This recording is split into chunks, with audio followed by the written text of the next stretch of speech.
BNP chairperson Khaleda জিয়ার London থেকে দেশে ফেরা একদিন পিছিয়েছে। মঙ্গলবার ৬ মে বিশেষ বিমান এয়ার অ্যাম্বুলেন্সে তার দেশে ফেরার কথা রয়েছে। ওই দিন সকাল 10:30টায় তিনি ঢাকায় হজরত শাহজালাল আন্তর্জাতিক বিমানবন্দরে পৌঁছাবেন।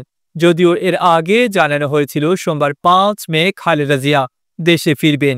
এয়ার অ্যাম্বুলেন্স পাওয়ার কারণে তিনি বাণিজ্যিক বিমানে আসছেন না, সেজন্য তার ফেরা একদিন পেছাতে হয়েছে। কাতার আমিরের দেওয়া বিশেষ বিমান এয়ার অ্যাম্বুলেন্স স্থানীয় সময় সোমবার লন্ডন থেকে খালেদা জিয়াকে নিয়ে রওনা হবে। তিনি মঙ্গলবার ঢাকায় পৌঁছাবেন। তার সঙ্গে দুই পুত্রবধূ ডাক্তার জুবাইদা রহমান এবং শর্মিলা রহমান স্মৃতিও ঢাকা আসছেন।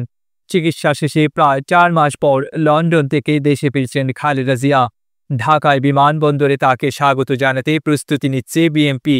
৮ জানুয়ারি উন্নত চিকিৎসার জন্য যুক্তরাজ্যের লন্ডনে যান সাবেক প্রধানমন্ত্রী খালেদা জিয়া। কাতারের আমিরের পাঠানো এয়ার অ্যাম্বুলেন্সে করে লন্ডনের হিথ্রো বিমানবন্দরে পৌঁছান তিনি।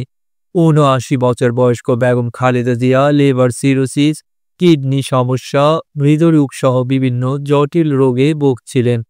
সেখানে তাকে দ্য লন্ডন ক্লিনিকে ভর্তি করা হয়।